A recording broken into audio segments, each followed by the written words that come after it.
Once the tissue is lengthened, the muscles are lengthened, the scar tissue is minimized for the most part, then I think the strengthening portion comes into play because, and again I'm going to use this arm, these muscles have been stressed because they've been overworked or been relied on too much for the mechanics of your stroke, your tennis stroke.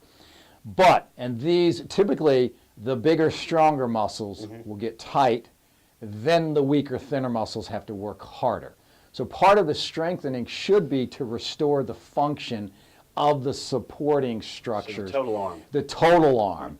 And that's why strengthening exercises like band work, it's good because it also gets the whole kinetic chain firing properly. Right. The best example are the glutes that we talked about earlier.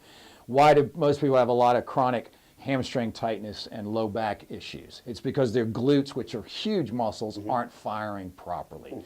So in the tennis elbow or golfer's elbow, you want it should be a kinetic chain reaction. You want the deltoid, the pectoralis, the subscapularis, the rotator cuff muscles to work properly and fire properly. Then the biceps and triceps to work. And then the weaker, more specialized muscles down here at the elbow. So if I'm tight here, that could be... It could definitely, and part of the therapy that I work on, whenever someone comes in here, I'm always working up in the shoulder to make sure that that's functioning too. Okay. And a lot of times you won't feel, you won't feel any discomfort here, but you mentioned it earlier, you feel tightness. Right. Tightness is a sign that there's some adhesions or scar tissue. Okay. Tightness it should be a warning sign to most athletes, although it's not.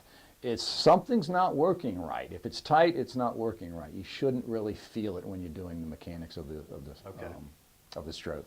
When should you heat and when should you ice? We talked about it earlier. In the acute phase, when it first happens, you want to ice for at least 48 to 72 hours.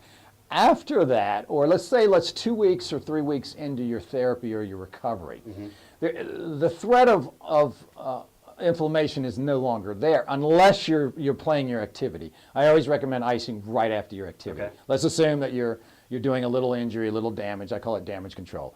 Icing it, you're going to ice it right after the activity. Okay. Let's say you're watching the Final Four basketball this weekend. You didn't play tennis on Saturday morning, Saturday afternoon, or Saturday evening. I would say what you can do is as a contrast, or let's start using some heat therapy in there. Okay.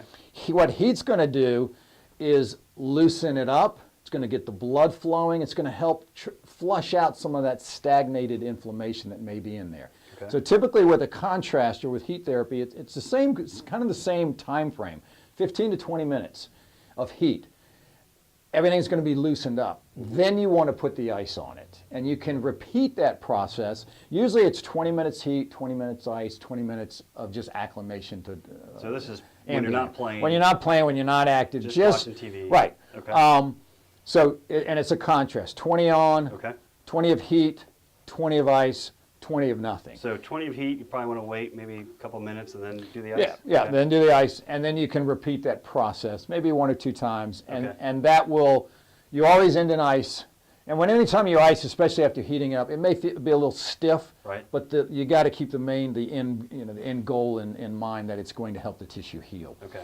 After about 4 or 5 weeks of the injury, heat alone, again, when you're active, when you're inactive, when you're inactive, heat alone might be a good thing because it's going to help the blood flow. Okay. Much like an old chronic hamstring injury. You sometimes will use heat to help loosen it and get the blood flow. Never directly after activity. Okay.